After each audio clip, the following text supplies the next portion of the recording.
사랑과 많으신 하나님 아버지, 오늘도 귀한 예배의 자리로 우리를 불러주신 것을 감사드립니다. 하나님 앞에 예배를 드릴 때에 온 마음과 정성과 뜻을 다하여서 하나님을 높여드리고 예배하는 저희들 되게 하여 주시고, 성령님 우리의 예배 가운데 함께하여 주시옵소서. 반드시 다시 오실 예수 그리스도의 이름으로 기도하옵나이다. 아멘.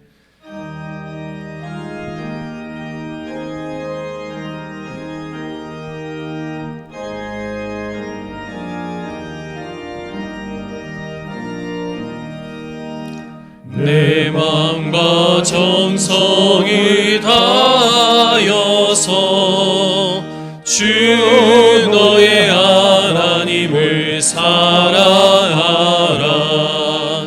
내 몸을 아끼고 사랑하되 형제와 이웃을 사랑하라. 주께서 우리에게 명하시니 그 명령 따라서 살아가리. 널 미워 해치는 원수라도 언제나 너 그렇게 사랑하라. 널 핍박하는 자 위에서도 신실한 마음으로 복을 빌라. 주께서 우리에게 명하시니 그 명령 따라서 살아가리. 나 항상 주님을 멀리하고 형제를 사랑하지 못하였다. 이러한 죄인을 사랑하사 주께서 못 버려 죽으셨다. 소죄의 큰 사랑 받으리모 내 생명 다 바쳐 충성하리.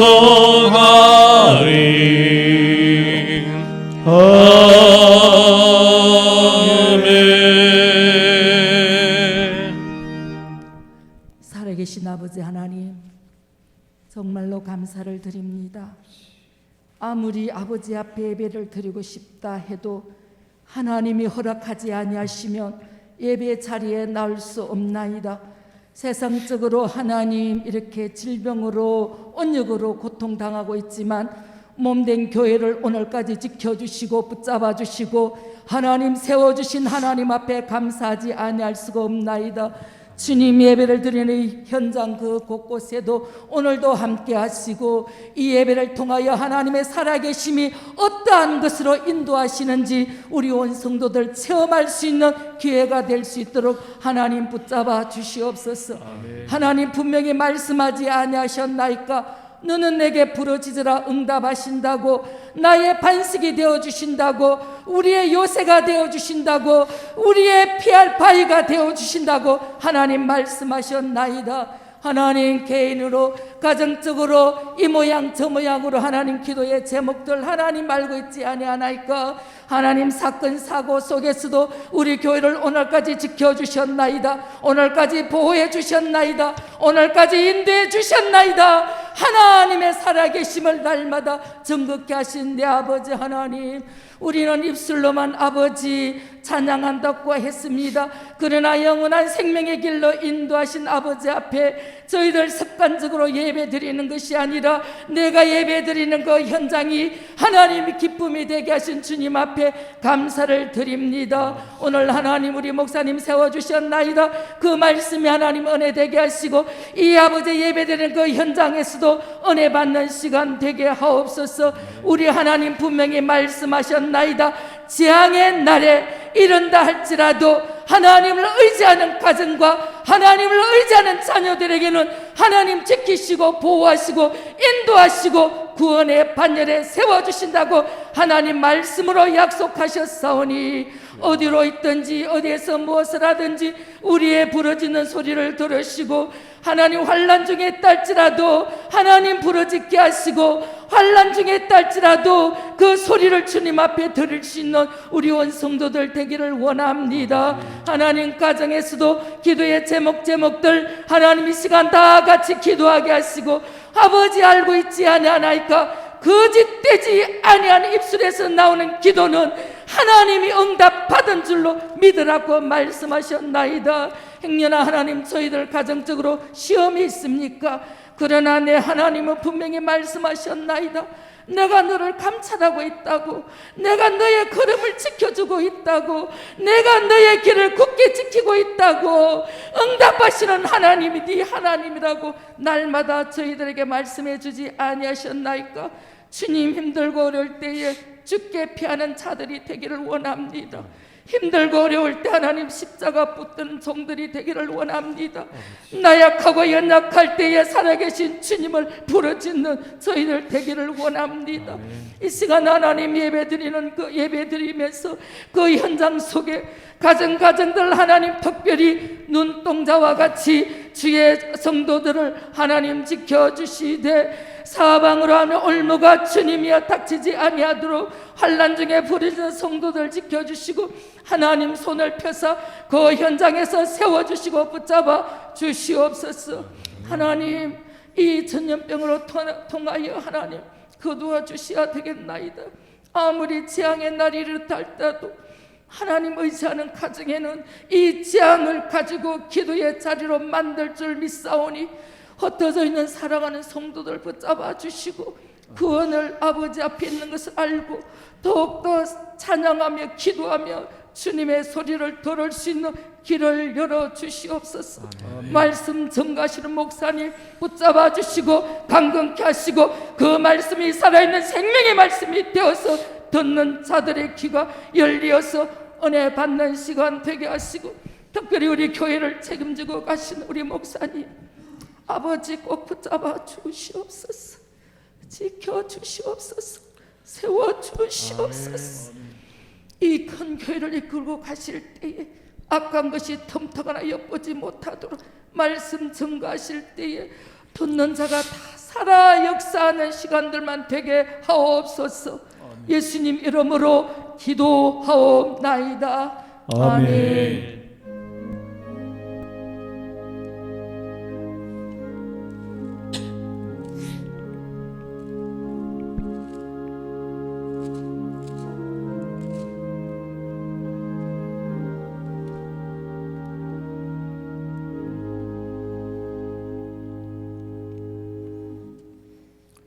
함께 찾으실 말씀은 사도행전 15장 1절에서 2절 말씀입니다.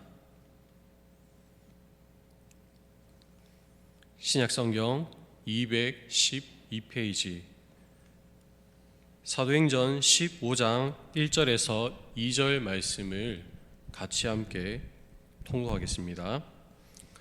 어떤 사람들이 유대로부터 내려와서 형제들을 가르치되 너희가 모세의 법대로 할례를 받지 아니하면 능히 구원을 받지 못하리라 하니 바울 및 바나바와 그들 사이에 적지 않은 다툼과 변론이 일어난지라. 형제들이 이 문제에 대하여 바울과 바나바와 및 그 중에 몇 사람을 예루살렘에 있는 사도와 장로들에게 보내기로 작정하니라. 아멘. 함께 살펴본 말씀을 통하여서 위기의 순간에라는 제목으로 말씀을 나눌까 합니다. 코로나가 또 이렇게 심해지면서 영상으로 우리 성도님들을 만나게 되었습니다. 다시금 하나님께서 어떻게 역사하실지는 알 수는 없지만 우리의 예배 가운데 여전히 함께 계시고 우리의 기도 가운데 응답하실 줄 믿습니다. 아멘.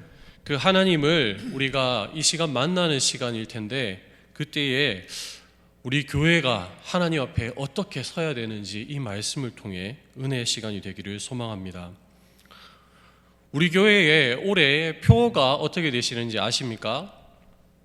바로 사랑으로 마음을 나누는 교회입니다. 우리 다 같이 한번 우리 교회 표어를 외쳐보도록 하겠습니다. 사랑으로 마음을 나누는 교회. 우리 목사님께서 우리 교회를 개척하시고 세우면서 하나님께서 우리 교회를 향하여 주신 사명이 있는데, 그리고 목표가 있는데, 그것은 바로 초대 교회로 돌아가자입니다. 그래서 올해에 우리 교회가 하나님 앞에 초대 교회와 같은 모습을 찾고자 이러한 표어를 정하였습니다. 그런데 정말 이 초대교회의 모습을 볼 때 너무나도 잘 나타나 있는 말씀이 있는데, 그것은 바로 사도행전 2장과 4절의 말씀이시죠. 2장의 내용에 보면 믿는 사람들이 다 하나님의 물건을 통용하고 또 재산의 소유를 팔아서 필요한 사람에게 각각 나눠주는 장면들이 나옵니다. 그리고 날마다 마음을 같이 해서 성전에 모으기를 힘쓰고 집에서 떡을 떼며 기쁜 마음으로 예배하는 장면들이 나오지요. 또 4장에서도 마찬가지입니다. 믿는 무리가 한 마음과 한 뜻이 되어서 물건을 통용하였다라고 성경은 말씀하고 있습니다. 재물에 조금이라도 자기 것이라고 하는 이가 없이 가난한 사람에게 그것을 나누어 주었고, 밭이나 집이 있는 자는 그것을 팔아서 그 값으로 성도들과 함께 나누었습니다.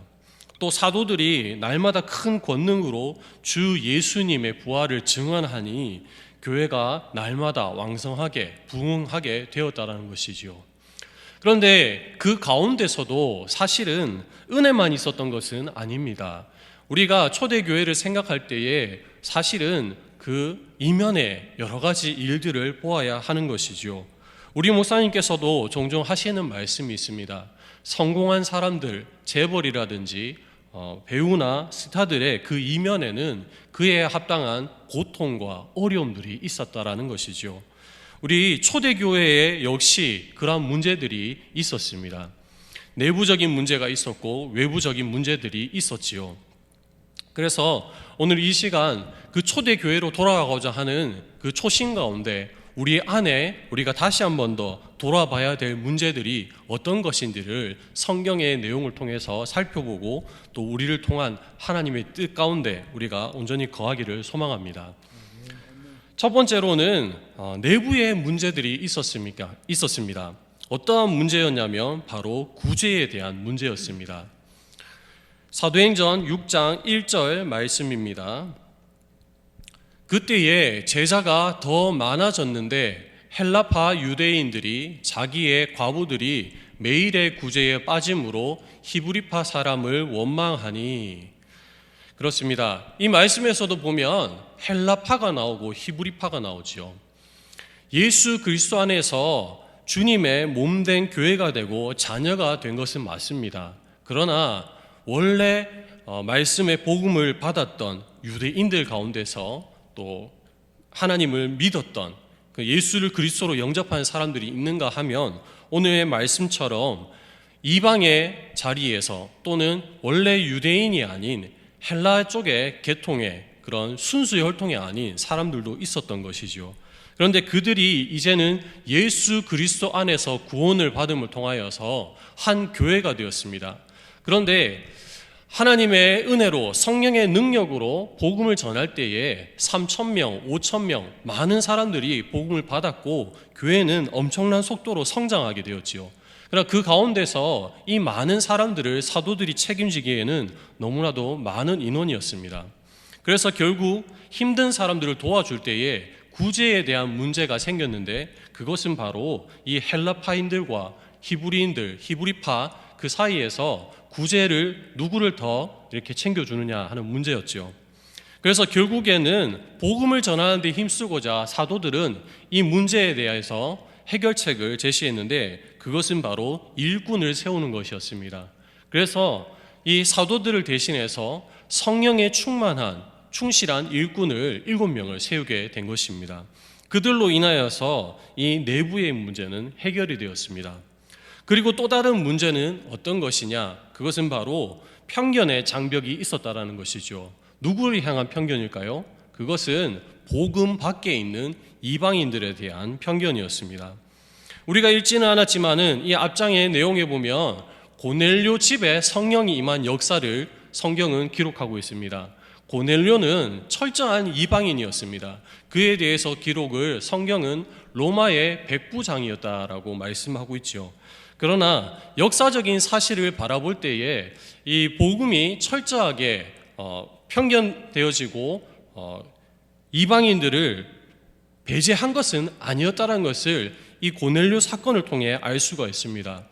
고넬료는 직접적으로 예수 그리스도를 믿는 성령을 받은 그런 사람은 아니었죠. 그러나 이 시기 가운데 로마에서도 특별히 그리스도교를 믿고자 하는 사람들이 있었습니다. 여호와를 경외하고자 하는 사람들이 있었지요. 그들 가운데 한 사람이었고 이 예수 그리스도가 어떤 분이신지를 들었던 사람입니다. 그래서 성경은 이 고넬료가 하나님 앞에 경건한 자였다라고 말씀하고 있습니다. 고넬료가 이렇게 하나님 앞에 예배를 드리며 또 남몰래 예배를 사모하며 나가는 그때에 하나님께서 고넬료에게 한 음성을 주십니다. 너의 종을 보내서 베드로를 데리고 오라. 베드로는 사실 이러한 종이 베드로의 집에 오기까지 아무런 사실도 몰랐지요. 그러나 베드로는 그 시간에 기도를 하고 있었습니다. 하나님께 기도하고 있을 때에 아주 낯선 그런 꿈을 또 모습을 보게 되지요. 그것은 바로 보자기에 대한 환상이었습니다. 이 보자기 안에는 전혀 유대인이 먹을 수 없는, 접해서도 안 되는 부정한 것들로 가득 있었습니다. 그런데 하나님께서는 베드로에게 이것을 접하며 먹으라고 했지요. 그때 베드로는 주님, 부정한 이것을 나는 먹을 수 없습니다 라고 그렇게 고백을 합니다. 그러나 하나님께서 이 베드로에게 하신 말씀은 네가 부정하다 할 것이 아니라 내가 이것을 정하게 하였기 때문에 너는 먹어도 된다 라고 말씀하지요. 그래서 그 말씀에 따라서 순종하게 되고 결국 이 고넬료가 보낸 종이 베드로의 집에 도착하게 됩니다. 하나님의 역사하심을 통하여서 베드로는 이 종을 따라서 고넬료의 집에 가게 되고 고넬료와 대화를 하면서 하나님께서 이방인에게 어떻게 역사하셨는가를 깨닫게 됩니다. 그리고 베드로는 이 일을 통하여서 고넬료의 집에서 예배를 드리게 되지요. 예배를 드려서 어떤 일이 벌어집니까? 그 집 가운데, 그 가족들 가운데 성령이 임하는 것을 보게 되는 것입니다. 너무나 감사한 일이지요. 그런데 이 말씀 이후에 그 장면이 이 말씀 이후의 장면에 대해서는 사도행전은 나타나고 있지는 않지만 갈라디아서 2장 11절에서 13절의 내용은 이렇게 말씀하고 있습니다. 게바가 안디옥에 이르렀을 때에 책만 받을 일이 있기로 내가 그를 대면하여 책망하였노라. 야고보에게서 온 어떤 이들이 이르기 전에 게바가 이방인과 함께 먹다가 그들이 오매 그가 할례자들을 두려워하여 떠나 물러가매 남은 유대인들도 그와 같이 외식함으로 바나바도 그들의 외식에 유혹되었느니라. 베드로가 어떤 사람입니까? 하나님의 사도로서, 제자로서는 둘째라면 서러울 정도의 그런 사도이고 하나님의 제자였죠. 그런데 이 베드로도 사실은 고넬료의 집에 성령이 임한 것을 보았음에도 불구하고 사람의 눈치를 보면서 두려워하였다라는 것이죠. 심지어는 이 이방인 할례도 받지 않은 이 이방인과 같이 먹는 것을 믿는 자들에게 들키는 것이 두려워서 도망을 갔다라고 그렇게 기록하고 있습니다. 이것에 대하여서 사도 바울이 게바, 베드로를 책망하고 있죠.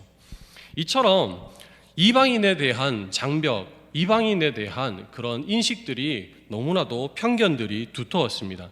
그래서 이 고넬료 사건 이후에 11장의 내용에 보면 이 베드로가 그렇게 보고를 합니다. 예루살렘 교회에 보고를 하는데 이방인에게도 성령의 역사가 있더라라는 것을 보고하자 비로소 이 예루살렘 교회도 성령의 역사라는 그것에 포커스를 맞춰서 이방인들의 역사, 이방인들의 사역을 인정하게 되는 것이죠. 그래서 이방인들을 위하여 전할, 복음을 전할 자가 누구일까 이렇게 고민을 하다가 바로 바울과 이 바나바를 보내게 되는 것입니다. 이처럼 많은 일들이 있었습니다. 그러나 이 내부적인 이 내부의 문제 그리고 외부적인 문제 그리고 또 이어서 큰 신학적인 문제들도 이렇게 부딪히게 됩니다. 그것은 바로 오늘 본문인 15장 1절에 기록된 내용입니다. 사도행전 15장 1절의 말씀을 같이 한번 읽어보겠습니다. 어떤 사람들이 유대로부터 내려와서 형제들을 가르치되 너희가 모세의 법대로 할례를 받지 아니하면 능히 구원을 받지 못하리라 하니, 오늘 말씀을 볼 때에 너무나도 엄청난 시련이 이 예루살렘 교회에, 하나님의 교회에 닥치게 되었습니다. 그것은 바로 율법에 대한 그리고 믿음에 대한 도전이었죠. 말씀에 보면은 유대로부터 내려온 형제들을 가르침에 모세의 법대로 할례받지 아니하는 것이 능히 구원을 받지 못하리라. 우리 구약의 조상들의 말씀으로는 할례를 받아야 구원을 받는다. 율법의 말씀대로 살아야 행해야 구원을 받는다라고 이 유대로부터 온 형제들은 알고 있었지요. 그러나 예수 그리스도 안에서 거듭난 이 예루살렘 교회, 믿음 안에서 그리스도인이라고 칭하는 사람들은 우리는 그렇지 않았습니다. 오직 예수 그리스도를 믿으면 구원을 받는 것뿐이었죠. 그래서 이때 당시까지만 해도 신학적인 부분이 그렇게 완벽하게 갖춰지지는 않았습니다.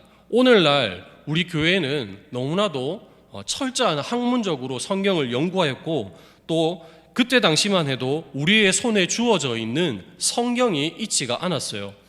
그런데 그래서 이 교회가 어떻게 했냐? 그것은 바로 15장 내용의 전반적인 내용은 이 예루살렘 교회가 회의를 하는 내용이 나옵니다. 그러면서 오직 믿음으로 예수 그리스도 안에서만이 구원을 받는다라는 것을 다시 한 번 더 거듭 강조하였고, 결국 15장 20절에 보면 그렇다면 우리 이방에서 정통 유대인이나 정통 그리스도인이 아닌 그들 가운데 그 문화 가운데서 제한해야 될 것이 무엇인가 의논하게 되지요. 그것은 네 가지를 말하고 있습니다. 우상에 더러운 것, 음행하는 것, 목매어 죽이는 것, 피를 접하게 되는 것을 멀리하라고 그렇게 정하게 됩니다. 이 모든 것은 하나님이 아닌 우상의 문화에서 비롯되는 것들임을 알 수가 있습니다. 이러한 대책을 세운 이후에 예루살렘 교회는 한층 더 이 이방에 대한 문들을 그리고 하나님의 복음의 영역을 더욱 넓혀갈 수 있었던 것이죠. 그런데 한 가지 더 또 마지막에 나오는 문제가 있습니다. 그것은 무엇이냐면 복음을 전하는 자에 대한 다툼이었던 것이죠. 바나바와 바울의 싸움이 이 뒤의 내용에 나옵니다. 사도행전 15장 39절에서 40절 말씀입니다. 서로 심히 다투어 피차 갈라서니 바나바는 마가를 데리고 배 타고 구브로로 가고 바울은 실라를 택한 후에 형제들에게 주의 은혜에 부탁함을 받고 떠나. 이제 복음의 전도 사역을 해야 됩니다. 본문의 앞전에는 전도 여행의 1차였습니다. 이제 2차 전도 여행을 떠나는 데에 그때에 바울과 바나바가 심히 싸운 내용이 방금 읽은 말씀처럼 등장합니다. 그 주된 내용은 이거였습니다. 1차 전도 여행 때 바나바의 조카였던 마가 요한이 힘이 들어서 아마 선교 여행을 중도에 포기하였던 것 같습니다. 그래서 이제 2차 전도 여행을 가는데 바나바는 마가를 데려가자라고 이야기를 하고, 바울은 1차 전도 여행 때 포기했던 사람인데 그를 데려가서는 안 된다라고 이렇게 주장을 했던 것이죠. 서로 간의 의견을 좁힐 수가 없어서 결국에는 서로 다른 방향으로 선교의 여행을 떠나게 되는 것입니다. 그래서 바나바는 마가를 데리고 구브로로 갔고, 바울은 실라를 데리고 수리아와 길리기아로 떠났다고 이렇게 기록하고 있습니다. 본문의 말씀을 통하여서 바라볼 때에 이처럼 초대교회에는 여러 가지 상황들이 있었습니다. 그런데 그 가운데서 하나님께서는 그럼에도 불구하고 해결책을 놓게 하셨습니다. 우리가 초대교회를 생각할 때에는 단지 막연하게 모든 것을 나누었고 많은 사람들이 섬겼기 때문에 아무 문제 없이 그렇게 초연하게 교회가 이루어졌다고 생각할 수 있겠지만 사실은 그런 것이 아니었죠. 그런 많은 어려움을 이겨내고 그런 위기의 순간을 이겨내었기에 오늘날과 같은 이런 교회가 있는 것입니다. 우리 목사님께서 초대교회로 돌아가자라는 그런 말씀을 하셨을 때에도 아마 이 모든 것들을 다 포함하고 있을 것입니다. 그래서 하나님께서 우리 교회를 통해서 하실 일들을 기대하고 그렇게 말씀을 선포하셨겠죠. 우리들이 이러한 것들을 우리의 삶 가운데 우리의 교회에 현실적으로 대입해 보자면 우리 안에도 역시 많은 내부적인 문제들이 있습니다. 어떤 문제입니까? 우리가 읽었던 그 말씀에는 헬라파, 히브리파가 나눠져 있죠. 그런데 오늘날에는 이러한 구제의 문제에 대해서 크게 우리가 많이 신경 쓰지는 않습니다. 그러나 좀 더 소외된 자들이 있고 그렇지 않은 자들이 있고 또 자본주의 사회에서 부의 양극화의 현상이 일어나는 것은 어쩔 수 없습니다. 그래서 이 교회 안에서 바라볼 때에 참으로 그렇게 해서는 아니 되겠지만 어떤 돈이 많고 또 직분이 높은 사람들을 바라볼 때에 우리가 어느 정도는 인정해 주면서도 그렇지 않은 낮은 자리에 있고 부하지 못한 사람들을 바라볼 때에 우리의 인식이 어떠해야 한가를 우리가 돌아봐야 하는 것입니다.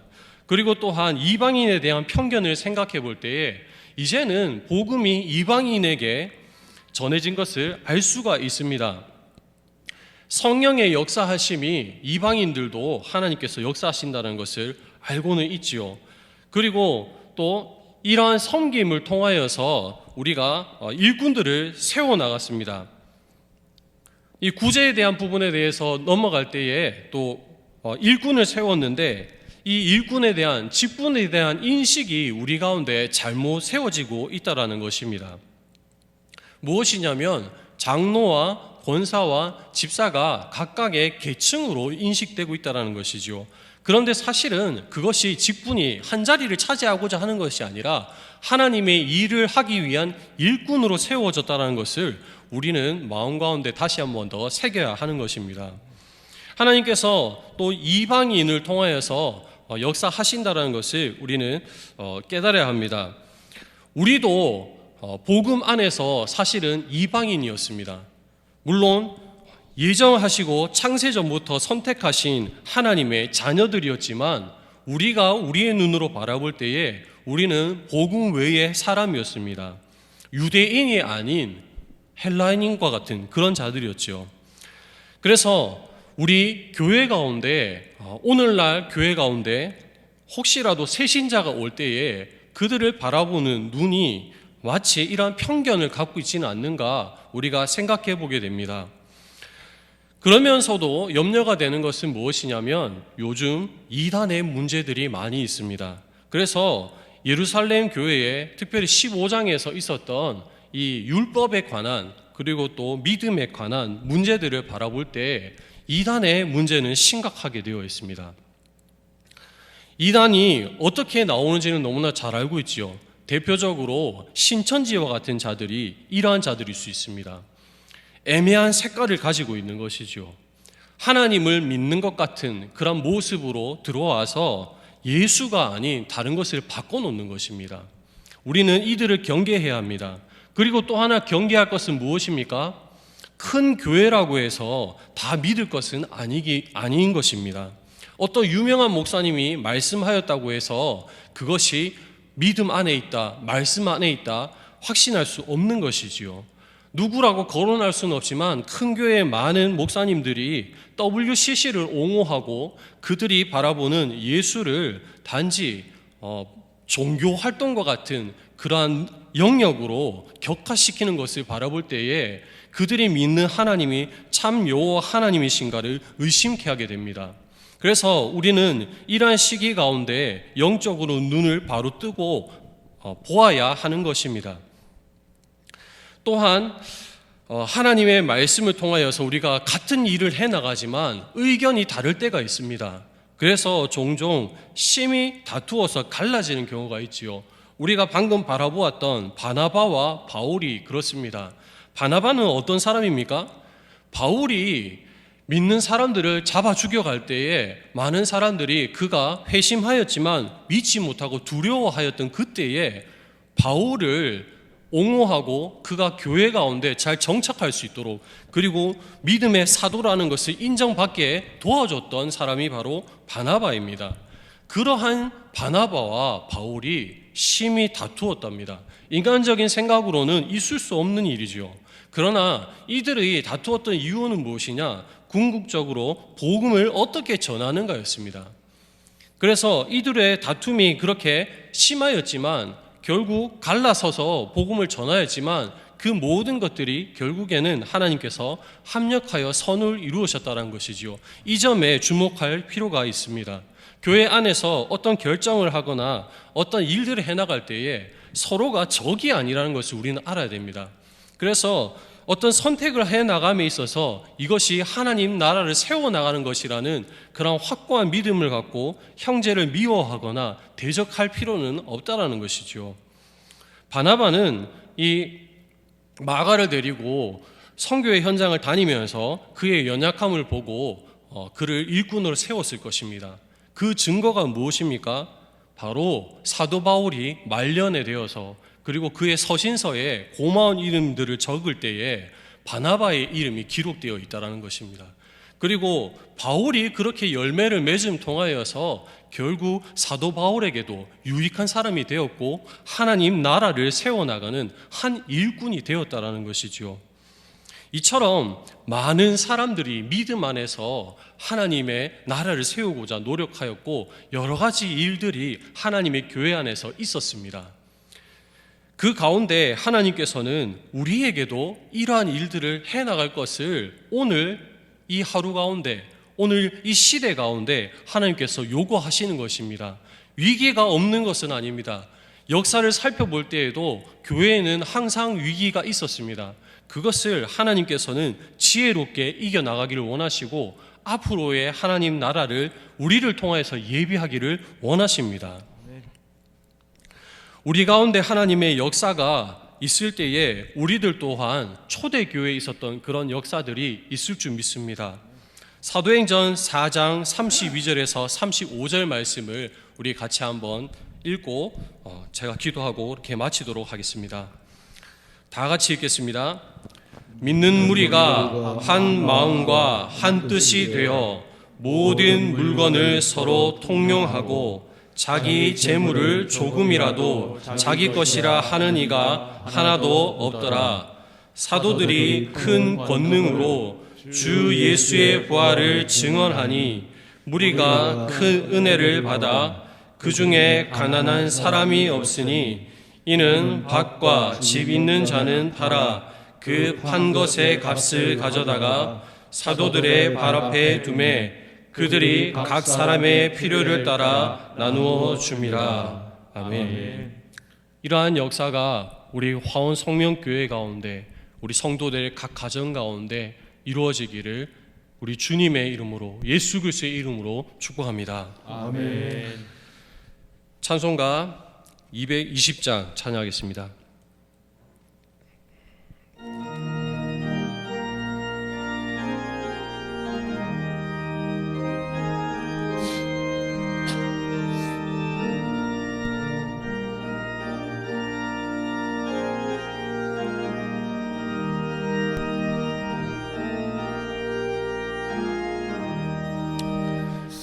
사랑하는 주님 앞에 형제자매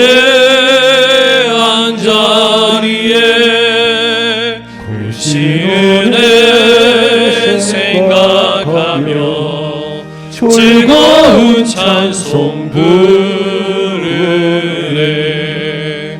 내 주 예수 오늘 받아 모든 사랑 내 몸같이 환난 근심 위로하고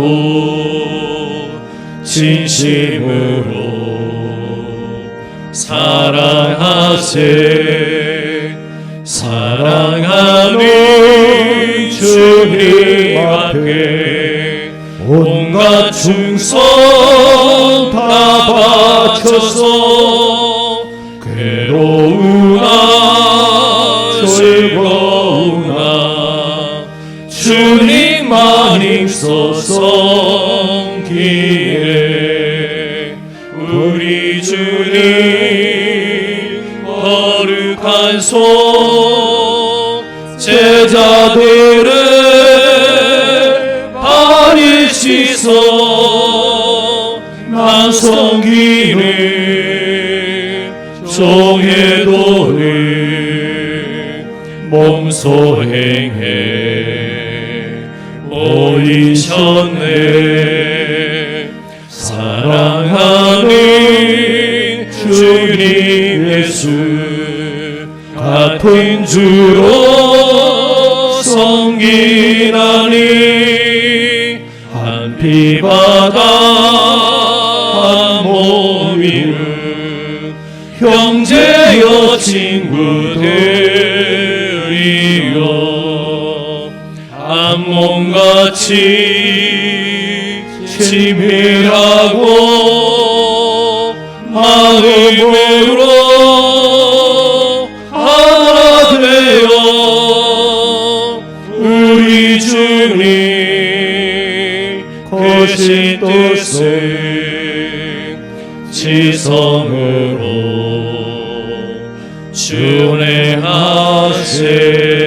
준행하세. 지금도 우리와 함께 하시는 하나님 아버지 은혜를 감사합니다.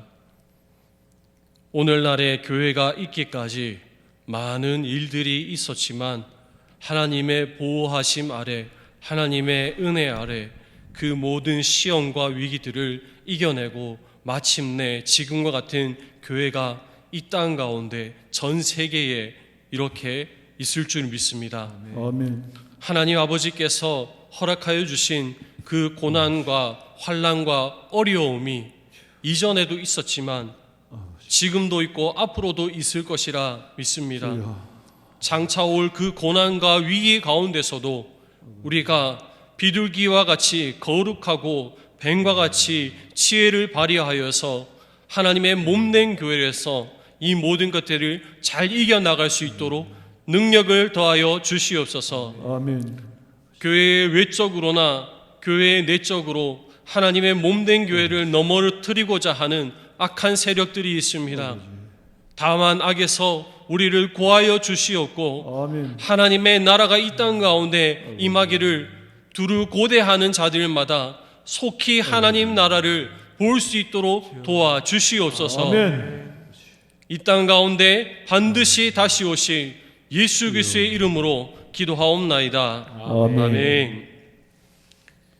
지금은 우리 주 예수 그리스도의 크신 은혜와 하나님 아버지의 무한하신 사랑과 성령님의 감화 감동 교통하심의 역사가 사랑으로 마음을 나누고 몸된 교회를 세우며 위기와 환난 가운데서도 주를 사모하고 예배하고자 하는 많은 화원 성명교회의 성도들의 머리 위에, 가정 위에, 직장과 일터 위에 지금으로부터 주님께서 영원토록 함께 하실지어다. 아멘. 아멘.